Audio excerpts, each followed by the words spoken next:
Brad, while you're getting that agenda up, I would just, we should just make sure that the Stantec team is looking at the climate action plan.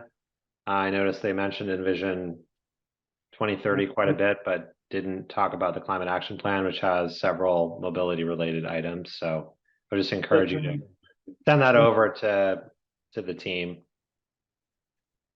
Yeah, so I was at the meeting they had the other week, the sort of kickoff meeting with the smaller group, and Stantec, and if I'm not mistaken, I believe they referenced that as one of the background documents that they have seen, have in their possession and have seen. Okay, great. They already have it, but it'll be worth checking. So cool. Thanks. Okay. Welcome everybody. I don't know, we need to, do we want to have a little more discussion of anything else relating to the meeting we were just at?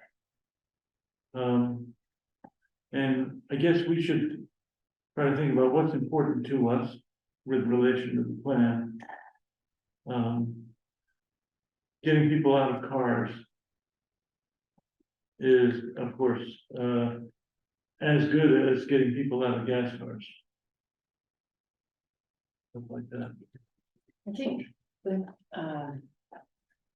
maybe sort of an action plan for us, you know, how do we interact? How do we make sure that we're giving that input? I mean, they offered a couple of ways to the steering committee and then the public meetings, but just, you know, we want to get our voice in there as climate action and make sure that it's, you know, considered important, just like all the other things that will be, I'm sure, you know, they'll be considering.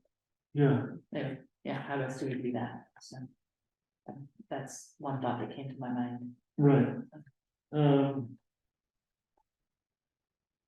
So, I mean, we can interact with individuals, of course, but I guess maybe we go, maybe we need to make an agenda item for some time and sort of for a month from now, and having attended on the 17th and try to see what's missing. I kind of trust Laura that she gets you know, climate well enough so that it's not all about more lanes on the highway, but it's but you're right, we don't want to. So you said they don't have the climate action plan, but they need to get it. no, I think they do have it. If I'm remembering correctly, at the meeting, I think I thought I remember seeing that as one of the background documents that they were referencing, but I'll double check on that and make sure that it's in their portfolio of things to review.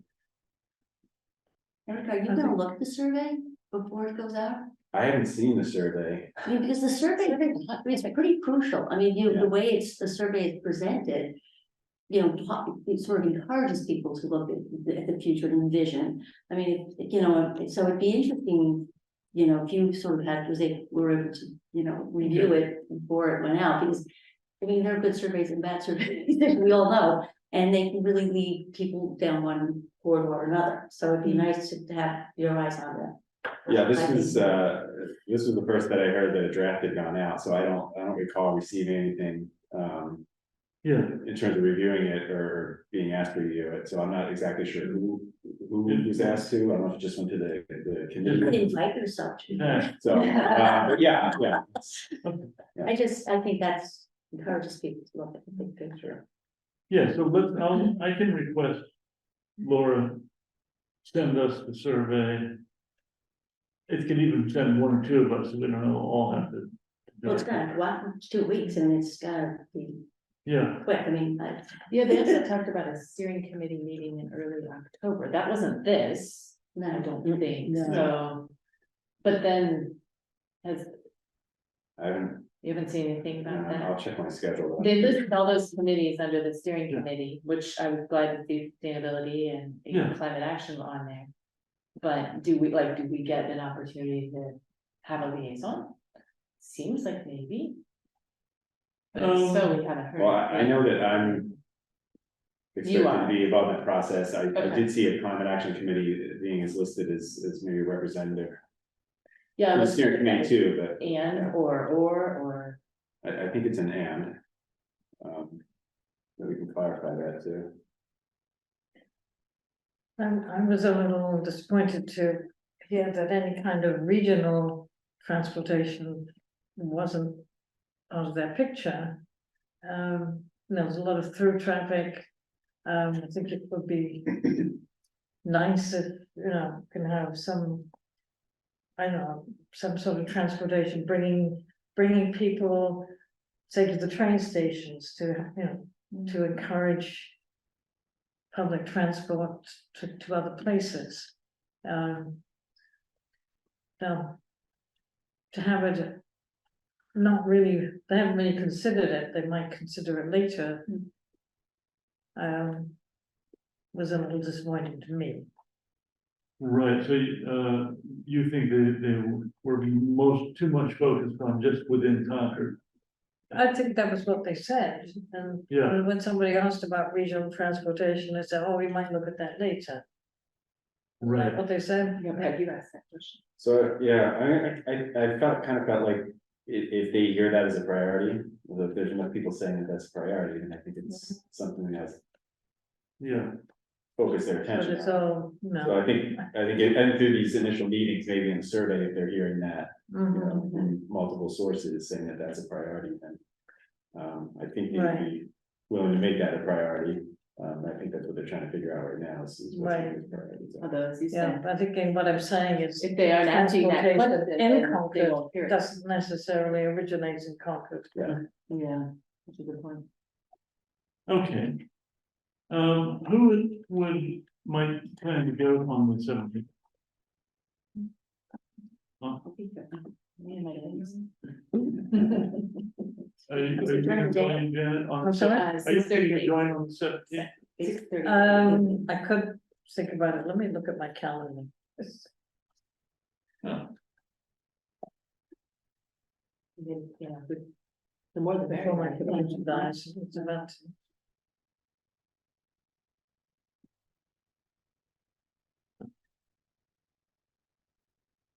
Yeah, I don't have anything happening in the evening, so I could go on the 17th to that.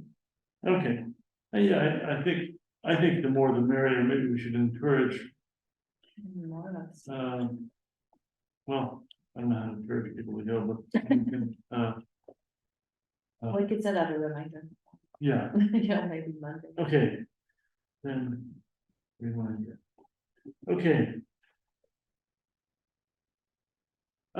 Let's go on to, our agenda items. And we can start by approving last month's minutes. Did everybody have a chance to, review them? I didn't actually review them. When were they sent out? I think Eric sent a copy with I sent it the, out to everybody, last week. Yeah. I must have missed it. if nobody's looked over, we can do that next month.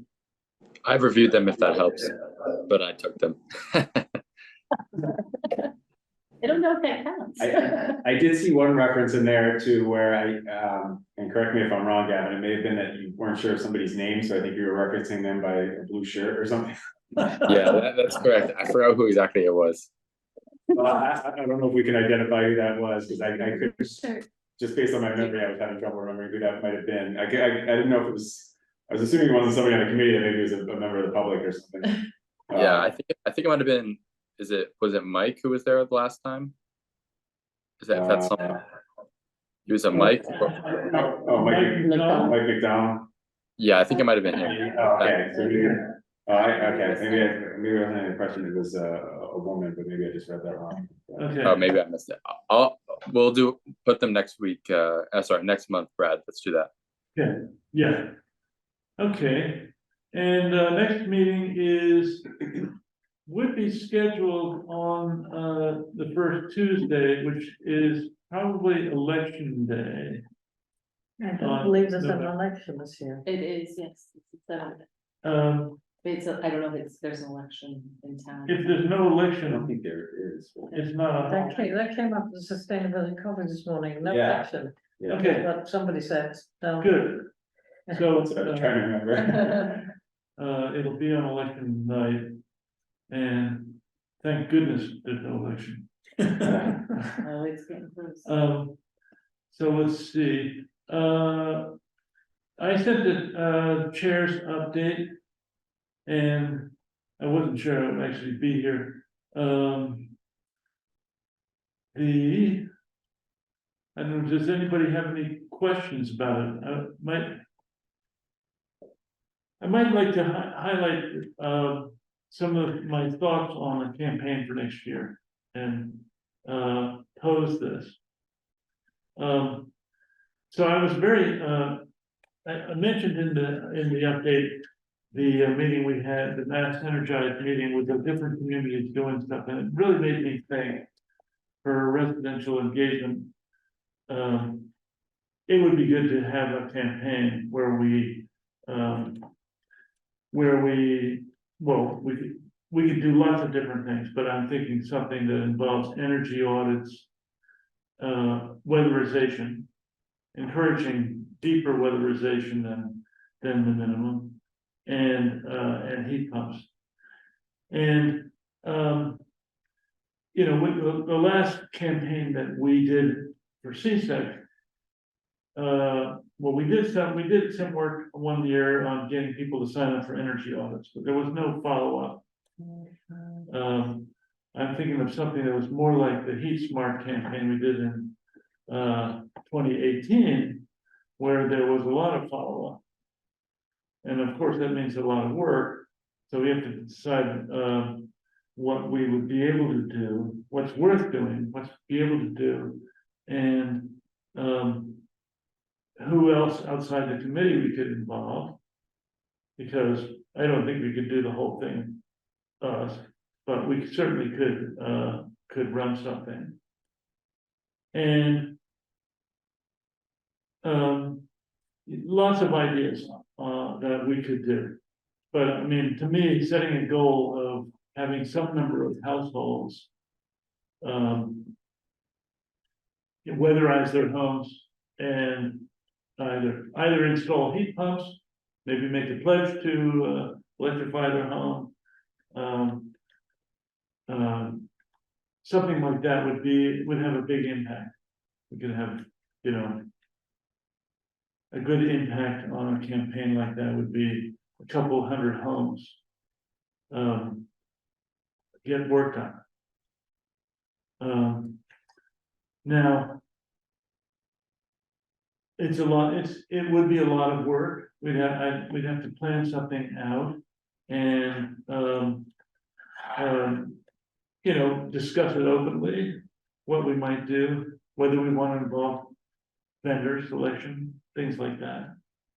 For example, the Wayland Saves Energy campaign, which is the people I work most closely with, they had a selected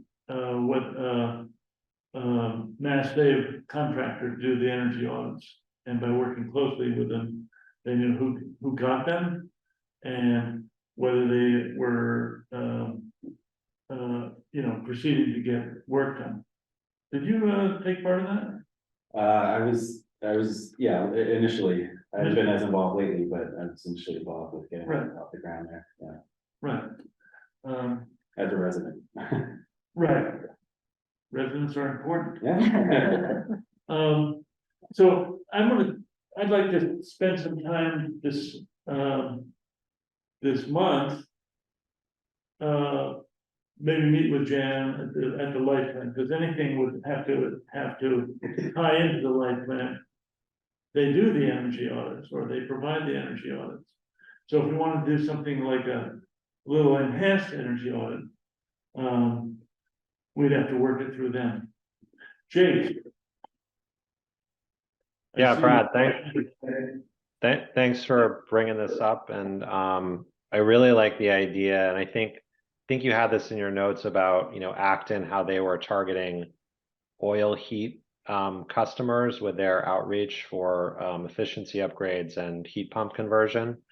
I think we had talked about this in a separate conversation, maybe last year, even before that, with Jan, in terms of, I think the light plant has some great programs. I'm not sure, my perception is they haven't necessarily been able to target proactively residents who are in homes that have older heating infrastructure or oil based. And I think with a little bit of work, if we could target those, 100 to 200 homes and have kind of the right messaging and kind of roll up, a team could roll up their sleeves and really do that outreach. Hopefully you could really, make a difference in getting those homes kind of educated on the opportunities and hopefully moving down that path of eventually electrifying. So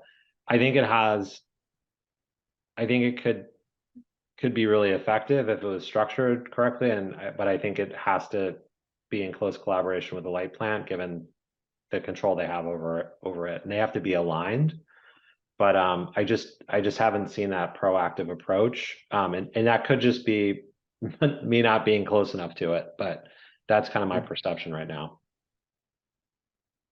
Well, I'm thinking maybe I should send a survey to our group. Of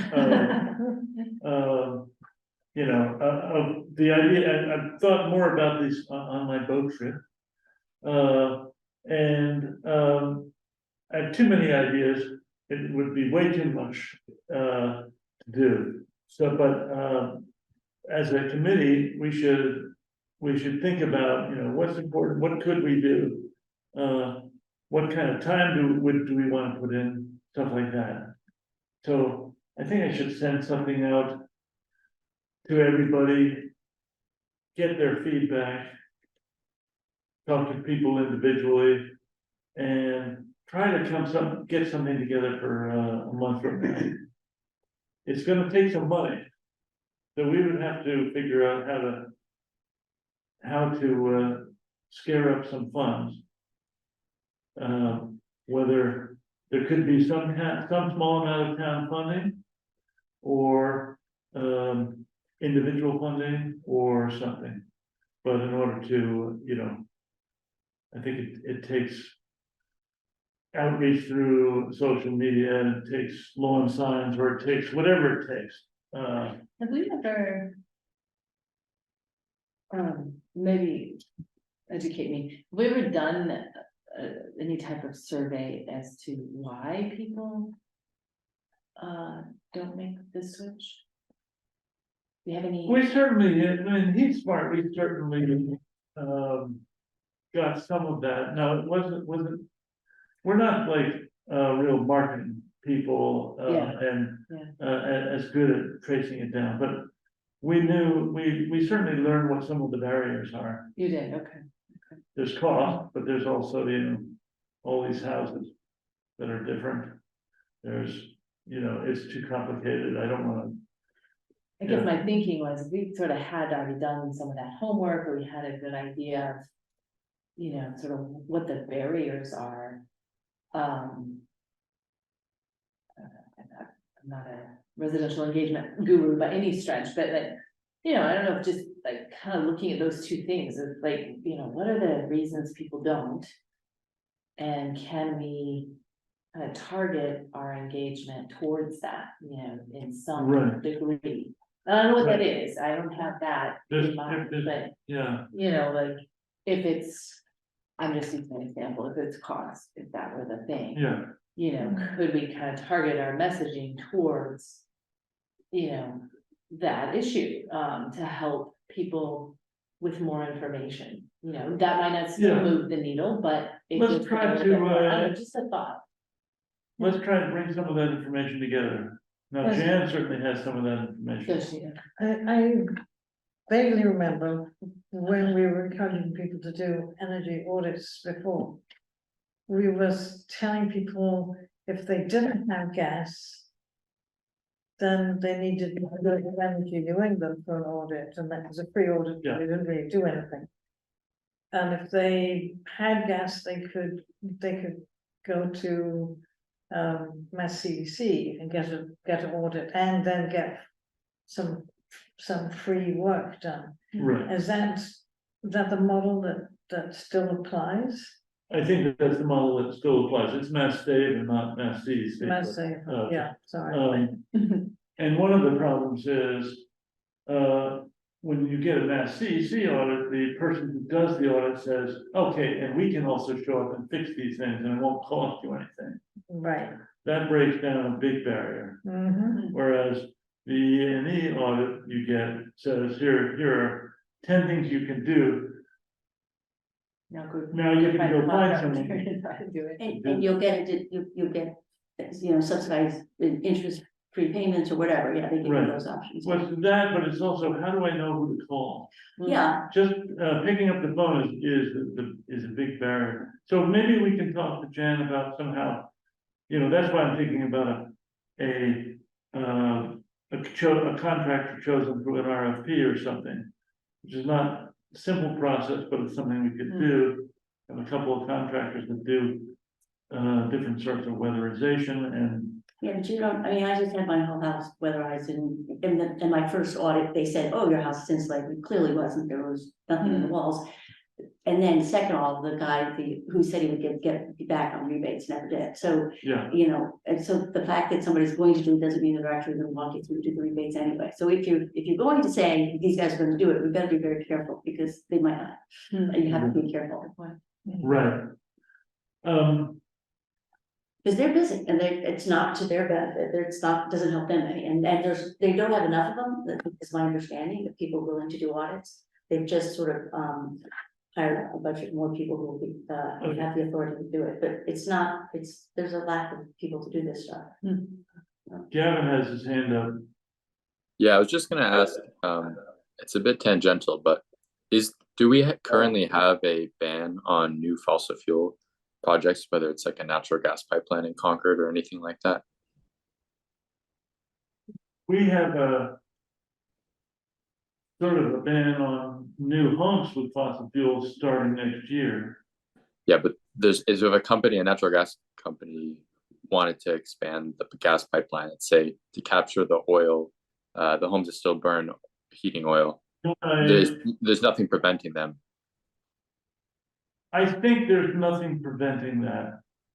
And that's one of the reasons one might want to target Canantum or some place that doesn't have gas in it. Yeah, people are converting to gas every day in town.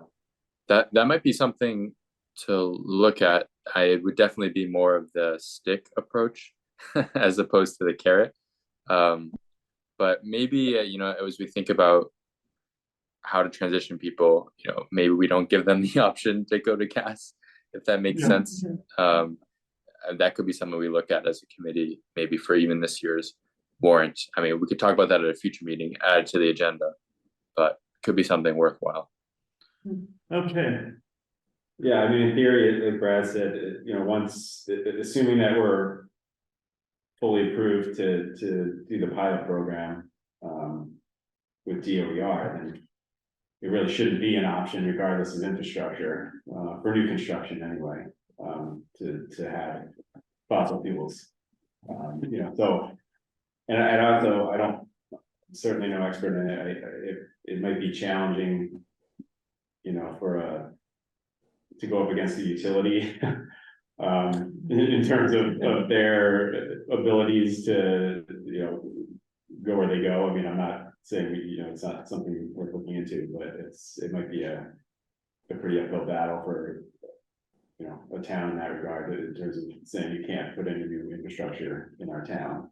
On a large, but and I was just gonna mention quickly too, that, I think it's worth exploring whether there's, any specific data regarding people's reluctance or about, going down the route of a heat pump, but, I think there's a good bit of anecdotal information that could really help guide us, regardless. I mean, Brad mentioned cost, money's a factor. I think misconceptions are still a factor. I was talking to I'm not sure if president is the right term, Concord Green Association today, because they're really interested in trying to get heat pumps there, except they're running into electrical infrastructure issues with service where they just can't do it because of the service that's available over there.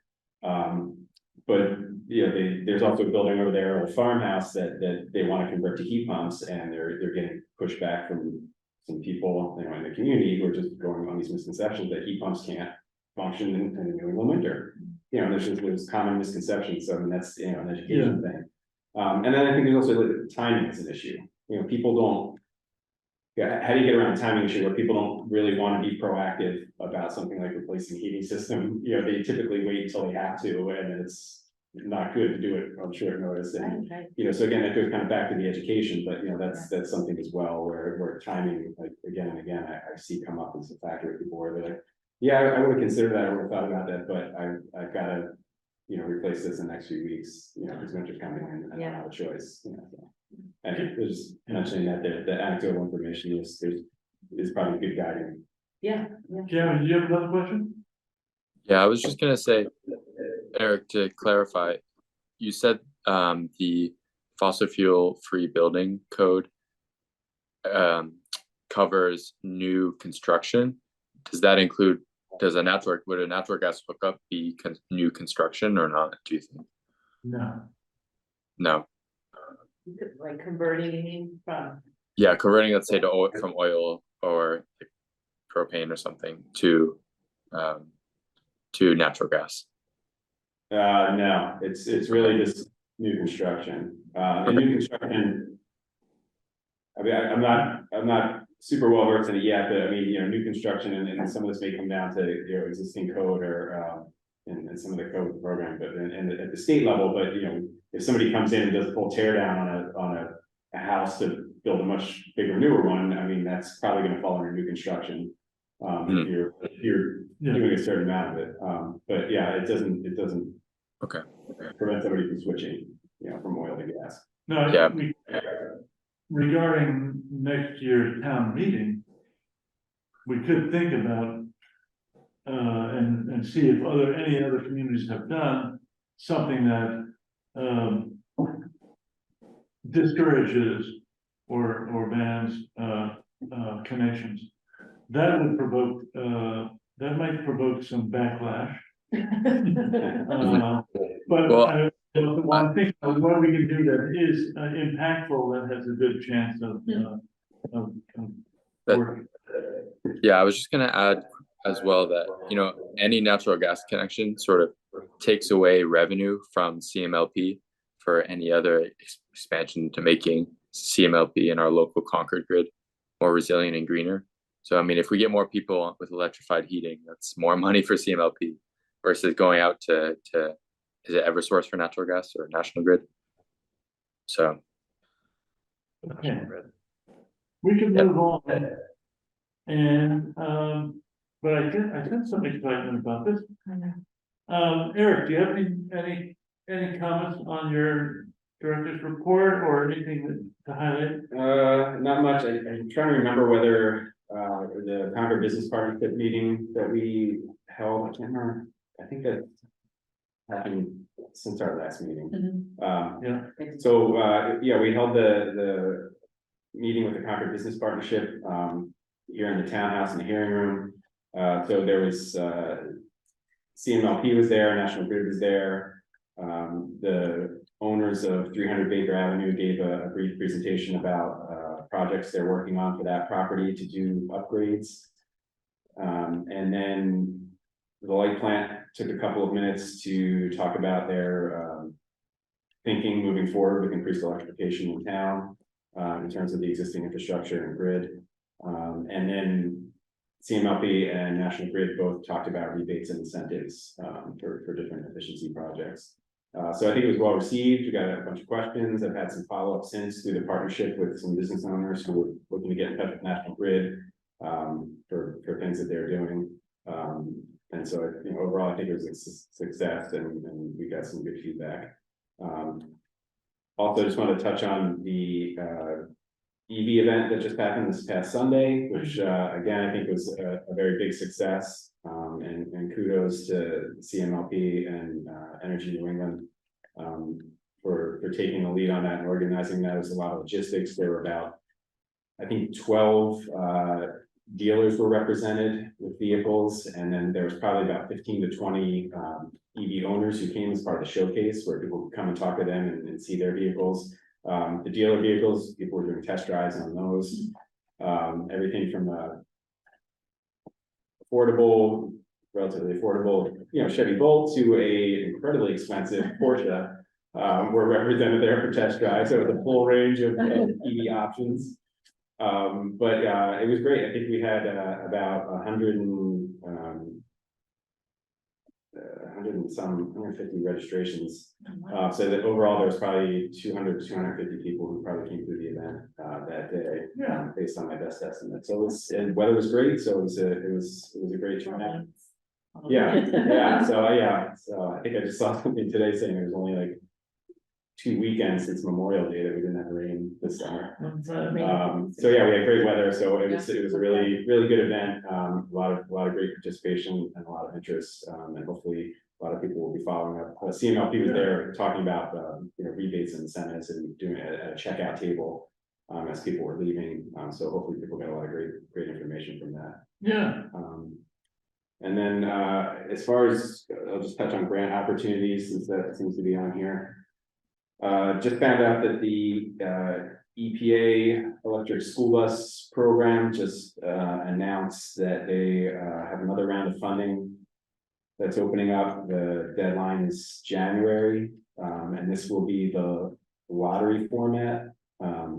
So last summer they did a lottery format where you put in an application, and based on whether you're a priority community or not, they would pull names out of the lottery. To provide funding for electric school buses. About 90% of the funds for the lottery last year went to priority districts and need school districts. And only 10% went to non-priority communities. Apparently this time they're increasing the odds a little bit for towns like Concord. It's going to be 60% to priorities and 40 to non. So I think that ups the chances for non-priority communities a little bit this time around. It's a non-competitive process, like I said, it's sort of lottery, so it's a lighter lift in terms of applying for that. So we're certainly looking at that as an opportunity. That would be for one bus, or that would be for Up to 25 buses. up to 25? Yeah. Yeah. And we had tried to pursue the VW settlement funding for one school bus. I was under the impression, based on data I'd seen, that we had one 2009 or older bus in our fleet, which would have qualified. But after talking to the fleet manager and having conversations with him, it turns out that they, unbeknownst to several people, including some of the school folks, they had scrapped that bus. So we unfortunately did not have any eligible buses to pursue for that. I think we would have only probably had one to pursue. We weren't able to pull that off just because we didn't qualify for that. But we'll definitely go after this EPA funding. And then something else I just want to mention related to possible funding is, and I think I mentioned this to the group before, and you probably heard it in a bunch of places, is under the Inflation Reduction Act, there's the elected pay program, which is supposed to be launching this fall, which means that entities that are typically tax exempt and do not file taxes and are therefore not eligible for federal incentives on energy efficiency projects will now be eligible. So our town, schools, faith-based organizations, others who don't pay taxes can now try to take advantage of this. So I've mentioned this before, but what I want to mention now is that we've started meeting internally, a small group of us here in town, about trying to move forward to position the town to be able to take advantage of that. There's a pre-registration process that they'll be announcing this fall. You have to register projects, you're gonna have to file forms, and do things that the town's not accustomed to doing with the IRS. So the Light Plant has expressed interest in this, and obviously I've expressed interest in this. So we met with the interim CFO here, or the acting CFO, and the light plant and myself, and we had a conversation about trying to move forward with that. From that conversation, I think our intent is to try to pursue some external support through a accounting firm to get some external guidance to be able to walk the town through this process and make sure that everything goes as it should, so that we are actually going to be eligible for this opportunity. So that's in the early stages. Nothing has been committed yet. There needs to be some conversations with the light plant and more internally here about trying to afford that, but just our small sort of little working group, that's going to be the recommendation I think that we're moving forward with. Okay. I think Jake had a question. Yeah, just quickly on the specialized stretch code. I see a note that said you mentioned, and this goes back to Gavin's point, I think, that some other communities like Lexington and Acton are, considering including major renovations in kind of the bylaw language. I just wanted to see if that is true, or if there's something we should be considering for the next town meeting. Yes, it is true. Actually, I think Concord is it may be the only town whose bylaw does not include major renovations, only new construction. So, I think that may be something worth exploring if people feel like that's something that should be changed. I think there's a couple things with our bylaw that probably need to be looked at moving forward. That being one of them. Having said that, so I actually had a conversation today with Lexington and Acton and our collective town council and the building inspectors from our respective towns as well, in terms of looking at how to handle requests for exemptions, how to handle implementation of this and sort of outreach and education around this. So today was the first day we had a conversation surrounding that.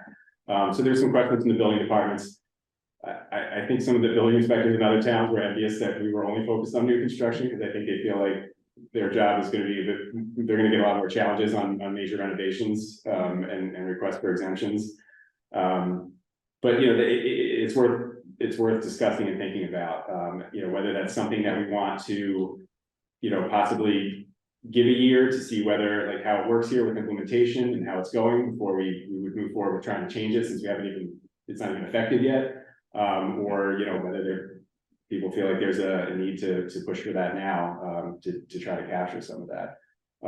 So yeah, that's one thing that I think that the bylaw people may want to consider. I think a second thing is, our bylaw excludes affordable housing. And I think the argument for that was that we didn't want to necessarily have any potential increased costs by having to go this route, but other towns have included that, I think. So that's maybe something either now or later in the future to revisit. And then Lexington and Acton and others also have within their bylaws have a much more detailed appeals process and exemption language in theirs compared to ours. And I would actually love to see that be something that maybe we adopt and change, because I think it would make it a lot easier on our building department to adapt to the implementation of this. So I think those are all things maybe we could discuss moving forward. Okay. Thanks, Eric. Super helpful. Appreciate that.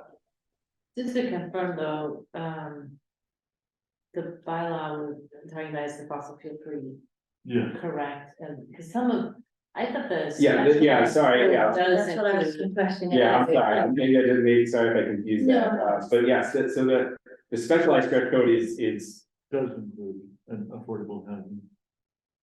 yeah, I believe that does, but yeah, the specialized stretch code is basically the same for all towns. I mean, you adopt it as it is by the state. Right.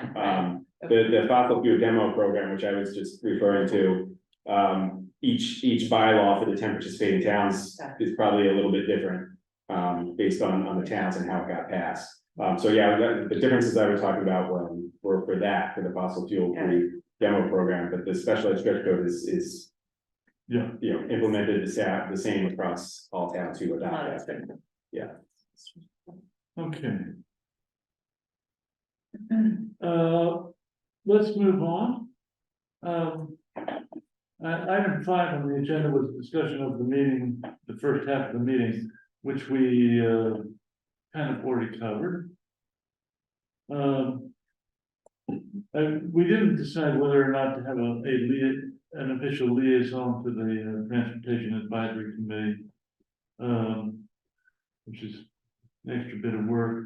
What do people think about that? Should we have someone who always goes? I mean, if it's a matter of just being able to report out to the committee what's happening there in terms of Yeah. updates. I mean, I'm engaged in that, so I'm happy to do that because I'm doing it anyway. I don't know if you feel there's a need for somebody Okay. on the actual committee to do that, but No, I don't think so. Well, I guess the question would be whether they offer us a spot on that steering committee, and like, if that steering committee is going to have some responsibility or some voice in the process, then we might want to. I mean, yeah. you. No, would no, be no, there. yeah, I mean, actually, Yeah. if they're looking for someone from the committee, then obviously we would need someone from the committee. Yeah. I'm just saying in the absence of that, Yeah. I'm you engaged, could- so if it's just a matter of sort of, reporting Report out out, periodically what the progress is or what they're up to, I'm happy to do that Okay. if that meets your needs. That would be great. I don't know that we need to have somebody on the steering committee if we get the sense that the things that are priority for us are taking into account appropriately by them. But I don't know. Yeah, I mean, I guess Um, depends on what information we get in return. right. Okay.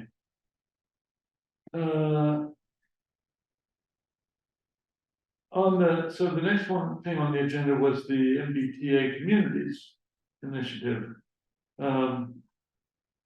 And I don't think any of us went to the workshop, but I listened to the whole thing, they reported it, Yeah. except for the spin out groups, but then they came back and reported on all of them, yeah, so, and I watched the video as well. very informative. I mean, the whole thing is so informative. I mean, they've done a nice job of really consolidating all the information in that one spot. I don't know how you felt about it. To me, the only way that I thought, one of the things, they were talking about is exceptions. To the overlay, is they would to encourage builders to, do certain things. So they have to build by right, but they said that if they could encourage a builder to maybe add if they put the first floor as retail, then they could give them another flight of, make it a 3-story building instead of a 2-story building for residential. And so I was thinking maybe, we would think of adding things like, people spend electric, although I guess, I don't know, I'm just trying to think of ways that if we could build in things that we were interested in to encourage builders to include that, whatever we choose to encourage them, to do that on, and then they would get some sort of benefit. Right. Because it can't cost them any more money necessarily. And there's a lot of talk about parking, which a lot of people are very engaged in. They probably know underground parking and then those sorts of things are too expensive. So just to summarize what was discussed, they showed plans on what in Concord Center in West Concord. And what overlay, what sort of districts might have the multifamily by right housing in them. And they were trying to seek input on, what those districts should look like. I kind of agreed with some of the people that talked that said, why there's so little that they're not trying to extend those districts into where there's houses now. In Concord Center, for example. And allow multifamily by right in places other than some pretty narrowly defined places. Did you, Yeah, I mean, I guess, I mean, they did talk about the new amendment to it that allowed you to include, and it was not very clear to me what they were talking about. They could include some areas, but it wouldn't hit it wouldn't affect the overall number they needed or the number of percentage. And the general consensus was is the new amendment wouldn't benefit Concord at all. So I don't think they were looking at including properties in West Concord. But it's certainly true that some people who have large lots could be part of this, could, you know, build multifamily units on their properties and might be Yeah. included. But yeah, I mean, I think that originally, I think online it says they're gonna provide 3 options. At the meeting I went to, I heard they said 4 options. They're still looking at where they're gonna put these overlay districts, as far as I can see. right? Yeah, they seem to be. Yeah, from my point of view, I think they should want those overlay districts to be kind of generous. So that, you know, more people that can take advantage of the train. So keep easily. more of them within the half mile. Within the mile. within the half mile. Yeah, I think that'd be great to encourage too, because only half of them have to be within half mile, like 50%. Yeah, But it was really super interesting, I thought. Just lots and lots of details. So high level, they're trying to figure out kind of where to do rezoning from whatever it is now to a multi-family. right, so they have an overlay Figure out, okay, Not to require multifamily, but to allow multifamily. to allow. by right, Okay. yeah. Right, And they don't have to pay, the town is not responsible for any infrastructure. To go along with that, that'd be the responsibility of the developer. So now we're talking about water and, you know, and sewage and all that sort of stuff. How does that work? Sorry. Well, I mean, even now, multi-story buildings, they have to provide their own separate sewage treatment systems. Any big multifamily homes, buildings are responsible for that in the town. Except that all of our infrastructure in that area is all centralized, Well, I mean, yeah, that's the, Right. right, so. Hmm. So we pay for it somehow. but it's considerable. I mean, there's gonna be, you know, and there's all sorts of issues with the parking and whether you allow parking and limited parking and, you know, and the parking cane. right. But they do have an expert who they've hired who's gonna make sure that it complies with the state law. But you said, but I think you made the important distinction. It's not a requirement, it's to allow. It only allows, you know, they're not required to, just they have to have an overlay permit by right in place by next December. Right, I think it's next Right. December, Okay. that means that we have to pass town meeting. And parking was discussed because right now, for any unit you put in, there have to be 2 parking spaces, I think, which is, which kind of goes against what you know, going without cars. I think there was some, maybe, and I don't know, I have to go back and look at this, but there was some discussion about if it's that within the half mile, you might not have to require that. I'll look again, I'll check that out, I seem to remember that. Yeah, I would just add in, sorry to interrupt, I would just add in from the meeting that it seemed like a lot of the consensus was the first draft or a round of assumptions that the consultant had almost had the concept of missing middle, where they imagine these like big multifamily units, which are great in some areas, but they only prioritize that and prioritize lots that could fit 20 parking spaces of surface parking and those types of things. They really missed out on the missing middle of allowing, maybe retrofitting current homes or having like double deckers, or even they asked like, oh, would you want mixed use where there's a first floor commercial and then up top, because they didn't bake that into their initial assumptions. So like what you guys have been talking about is it'd be interesting to watch for the next rounds if they took that feedback actually into account, and whether or not they're also going to take into account the potential for reducing the minimum parking spaces, which probably should be gotten rid of in the town, the minimum parking requirements, but I think we should keep an eye on that for sure. Yeah, Because I think we wanna put our 2 cents in on the incentive piece, like, you know, require plugins, but, I mean, the town doesn't require plugins now, right? That everybody, I don't know what the.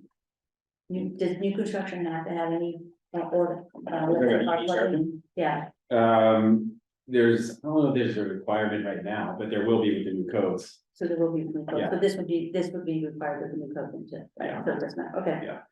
So, yeah, that should be something that should be included once the new codes are effective. But again, you know, even solar panels, so we could say, yeah, you can go up another story, you could put solar panels on, you know, we could get involved in the incentive part of And it. that the planning board, if it were a planned residential development, the planning board can mandate EV charging. I believe. But this has to be by right, they have to build by right, so the only, Yeah, well, I'm talking, yeah, I'm not talking about by right, I'm talking about planned residential developments. Yeah. Which now the planning board can say, if you're gonna build this, you know, residential development, you have to put an EV charging. because because that needs a special permit, because we don't Because that allow it is- right now. Yeah, that needs. Right, so that no longer exists anymore under this, because it's by right. Right, by right is clearly different, but, no, But this- But something more specialized- precedent, that's all. specialized structure requires, They don't need a special permit, right now, if you're gonna do sort of multifamily stuff, you have to get a special permit, so you have to go get that. This would not require By that. default, they yeah, can do it within these overlay zones. Okay. So this is outside of this conversation and really probably anything that we can possibly do. I just have to say it because I just wrote the team today. I write it twice a week these days. We can do all that we want, but if the T continues at its current like operational capacity, nobody's gonna wanna ride it at some point. Like, I know there are people who have to, but I would just, sorry to interrupt you. I'll say, I can send this out later, but highly recommend Transit Matters, the advocacy group, just this week or last week, released a report on improvements to the Fitchburg line, specifically to the commuter rail that they think needs to be done. So there's some really great ideas in there that I hope the T will actually pick up on. So highly recommend Transit Matters. okay, thanks, Gavin. I'll email that out. I'm It gonna was look a at it. fantastic I'm report. gonna add to it. I rode the train into Boston in the dark today. right. Okay, do you know, does anybody happen to know, is there another meeting of like the 20th meeting Oh, in the coming month? there's, I don't know, there's so much up there, I don't know. Okay. I'm on it, you know, it's amazing, We can just look. and- Yeah, it should be posted on the Yeah. Yeah. web pages and. Okay. Let's see, I know we're running out of time, but something you said made me think about this. We should circle back and put it back on our list to check in with the development, or planning and development board on sustainable guidelines, right? They were working on that at one point. I have no idea. Yeah, they mentioned that and I haven't heard much about that. I think they're pretty consumed with. This and Okay. some other things at the moment, but Okay. yeah, they have talked about. Yeah, it's updating some of the guidelines and trying Yeah. to integrate. I mean, just, that was some of the stuff you were talking about is, you know, like that, some of the guidance, best management practices, like. Yeah. Goes along with it. so the planning board's discussing the MBTA community zoning warrant on almost every one of their meetings. Going forward. Makes sense. okay. So we get a lot of random feedback at all the time. Okay, so we are running, I didn't realize we were getting so late. Updates from any working group efforts? Do you want to say anything about the metrics reporting? In the meeting you had? I got one email up to you. Yeah. So Yeah. we're data collection phase, we also sat and kind of walked through a set of data that Eric has access to. That we'll draw upon for all the municipal facilities, so we're in process. No, Yeah, so there's a request into the Big light steps. plant for some data. Yeah. great, To Board of it, so I haven't. Yeah, but then we need to do one to the assessor's office and then of course, at National Grid, so, Great. anyway, we're getting there. Um, Is any of that something that the high school students, I mean, I think high school just starting, but is that something that Maybe to like, Just where- synthesize it. Yeah. once Yeah, that's we what I get it, mean. Yeah, Yeah. yeah, if they were interested in doing that? I know they did it with the sewage, septic systems, they've done, some high school students have done different things like that, so. I mean, I think it'd be nice if we presented something to high school, and it might not be interested in them, but Yeah, if this there is was the something like that. the green tea that you're talking about, like, was Yeah, that the particular or- Greece's team, yeah. Yeah, okay, yeah, I think we could, I would love that, Reach out to Grace, I know, okay. to start this one. And what was the septic thing?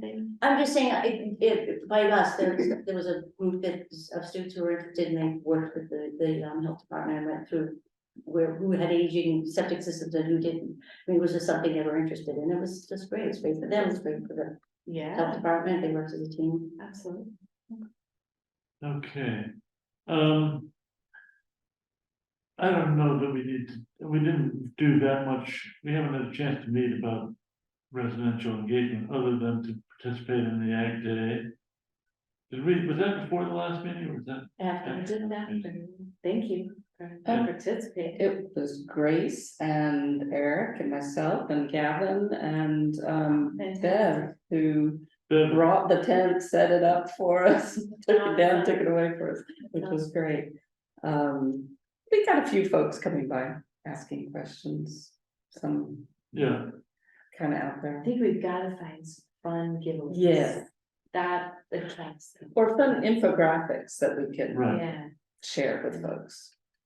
I don't know I don't know what if that looks like. there are options for budget for that for, next year. I know it's tight, but Yeah, it's something to think about. okay.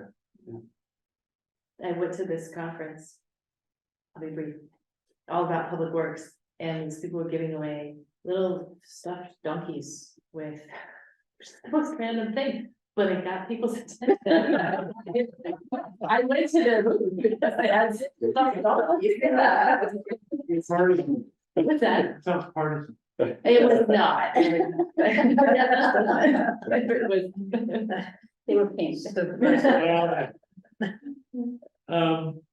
Jerry, do you have any, do you wanna, I don't have much to report, except that I finally have started on okay, This is the article. it. No, this is The- helping municipal. Eric with Yes. drafting an RFP. For some monies, no, the monies have been allocated. This would be to hire someone to do the study that we're defining what we want to learn. Yeah, we're working on it. Yes. Municipal Kind of working what the scope of work will be. okay, with that. great, And I met today with our facilities group to kind of get some feedback from them, context. Been doing a little bit of research, from some other towns. It seems like a number of other towns use energy service company model, which I'm not sure would be the best model for here, but I think it's something we want to have on the table and explore, as a possibility. okay, So anyway, we're just, still researching and putting some stuff together. okay. On a related note, I have a question. You had sent an email to the school, right? To Lori Hunter, and Oh, I did send it. did you get any response? Excuse me, I'm about to sneeze. What's it? That didn't go in minutes. He said that they would discuss, this was about, whether they could, move forward with the Alcott hybrid version of the HVAC project, which is a kind of a cost effective and, reduce 60% reduction of greenhouse gases. And perhaps, perhaps we could, apply for green community funding to help with that. They need to talk about it with the school committee, and I haven't paid attention to whether they've discussed it yet. I do need to follow up on that. Thanks. Good pitch, though. Gavin? Anything, Yeah. any good news on the solar task force? Yes, I'll speak very briefly. the last meeting 2 weeks ago, we had a great discussion with Dave Wood, who's the director of CMLP, and we were able to ask him questions and figure out how the system works and what expansions would be needed. So it's going to be a blockbuster meeting, hopefully this Thursday, if you want to come in. It's 6:30 p.m. on Thursday over at the building on Keys Road near behind the Public Works, or virtually.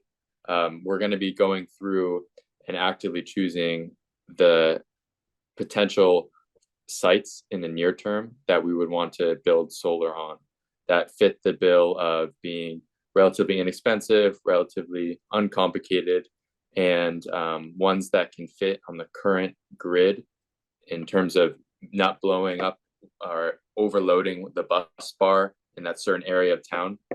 So we'll be going through that, and hopefully, so that's the short term, and then later in other meetings, we'll be planning longer term solutions to maybe improving the grid and adding more solar. So the plug for Thursday night, if you can make it. Okay. Great.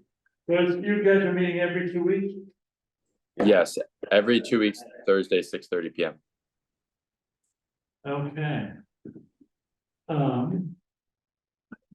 So we're done with what was on the agenda. Are there any public comments? Anyone out there in public land want to raise anything? See Wendy's hands up. No, Wendy doesn't have a hand up.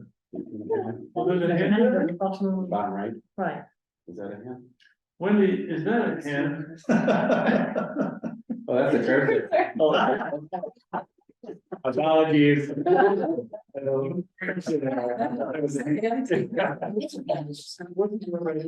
Yeah. Okay. So, I think we can call it a night. And thank you for all being here and being involved, and, let's keep on keeping on. Yeah, good night, everyone. Night. Good night, thanks all.